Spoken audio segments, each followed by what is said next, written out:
चलो यार आज बात करते हैं रामायण के एपिसोड नंबर 161 की। यस फ्रेंड्स, अब जब इस बात का पता रावण को चलता है कि श्री राम ने कुंभकर्ण का वध कर दिया है तो उसको ये बात असत्य लग रही थी। तो रावण कहता है कि ब्रह्मा विष्णु महेश सुरेश किसी के भी तुणी में वो बाण नहीं जो कुंभकर्ण के प्राण ले सके। ये असत्य है, असत्य है, असत्य है। क्या मैं ये कोई सौपन देख रहा हूँ? तो गुप्तचर कहता है कि राम के बाण ने इस असंभव को संभव कर दिया है और यही सत्य है कि राम ने कुंभकर्ण का वध कर दिया है। तो रावण अपने नाना से कहते हैं, आज रावण की दाहिनी भुजा कट गई है। आज हमें पहली बार ये आभास हो रहा है कि असुर जाति का अंत समय आ चुका है। तो रावण का पुत्र इंद्रजीत कहता है, नहीं पिताश्री, महाराज एक पर्वत टूटने से पृथ्वी पर प्रलय नहीं आ सकती। तो चलो यार आज बात करते हैं रामायण के एपिसोड नंबर 162 की। यस फ्रेंड्स, अब जब रावण अपने भाई कुंभकर्ण की मृत्यु से बहुत ज़्यादा दुखी होते हैं तो उनका एक गुप्तचर कहता है कि महाराज आप दुखी मत होइए, वीर की आंखों में आंसू नहीं बल्कि अंगारे बरसने चाहिए। और रावण का एक पुत्र अतिकाय कहता है कि आपने अकेले ही तीनों लोकों में त्राही त्राही मचाई है। आप जब भी रणभूमि में निकलेंगे तो राम और लक्ष्मण के बाण भी आपके सामने तिनके की तरह उड़ जाएंगे। और उनका दूसरा पुत्र देवांगत कहता है कि मैं ही राम का अंत करूंगा और मेरा नाम रामा अंतक हो जाएगा।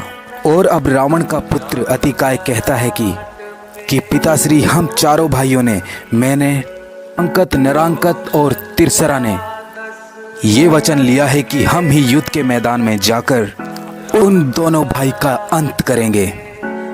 और यस फ्रेंड्स, अब रावण अपने चारों पुत्रों से कहता है कि आज तुमने मेरे हारे हुए मन को दोबारा से हिम्मत प्रदान की है। तुम चारों जाओ और उन वनवासी राम और लक्ष्मण का अंत करके वापस लौटो। और दूसरी ओर विभीषण अपने भाई कुंभकर्ण की मृत्यु पर बहुत ज़्यादा दुखी थे और वो रो भी रहे थे।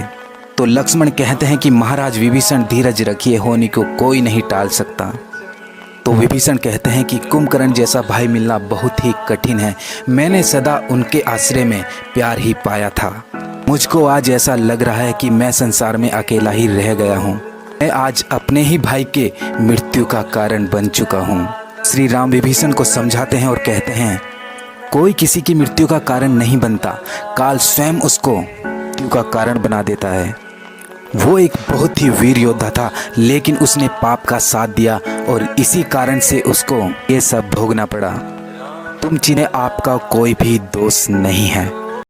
तो चलो यार आज बात करते हैं रामायण के एपिसोड नंबर 164 की। यस फ्रेंड्स, अब रावण के चारों पुत्र अतिकाय, देवांतक, नरांतक और तिरसरा युद्ध करने के लिए रणभूमि पे आ जाते हैं। और अतिकाय युद्ध के लिए लक्ष्मण को ललकारता है। तो ये बात गुप्तचर जाकर राम और लक्ष्मण से कहता है कि अतिकाय लक्ष्मण को युद्ध के लिए ललकार रहा है और वो अपने पिता रावण से ये वचन देकर आया है कि मैं लक्ष्मण का वध कर दूंगा। और जिस तरह आप अपने भाई कुंभकर्ण के लिए दुखी हो, इसी तरह राम भी अपने भाई लक्ष्मण के लिए दुखी रहेगा। तो लक्ष्मण क्रोध में आकर श्री राम से कहते हैं कि भाई मुझको आज्ञा दीजिए। तो रावण का भाई विभीषण श्री राम से कहते हैं कि उसको भी कुंभकर्ण से कम मत समझना, बहुत ही शक्तिशाली है जो अतिकाय है ये।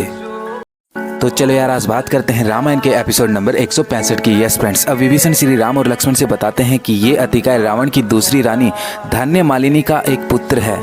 एक बार अतिकाय अपनी भुज बल से चक्रवात भीरी उखाड़ फेंकने को उद्वत हुआ, तब कैलाश शिखर से शंकर ने अपने अग्नि त्रिशूल का प्रहार किया। तो इस भीम भयंकर अतिकाय ने उसे खिलौने के समान हाथ में पकड़ लिया और अट्टहास करते हुए महादेव का भी मान भंग कर दिया। फिर उसने शिव से धनुर्विद्या के सारे रहस्य सीख ले। देवताओं को भी दुर्लभ अस्त्र शस्त्र प्रदान किए हैं अतिकाय ने। आदिकाल में मधु और केटव नाम के दो महत्वाकांक्षी महाबली थे। इंद्र का वज्र भी उन्हें प्रचलित नहीं कर सका। अपने प्रचंड पराक्रम से देवलोक को भी अपने वश में करके उन दोनों ने एक बार शीश सागर में घुसकर चक्रधारी वैकुंठेश्वर पर भी चढ़ाई शुरू कर दी। तो उसके बाद क्या होता है जानने के लिए मेरा नेक्स्ट एपिसोड जरूर देखना। Thank you.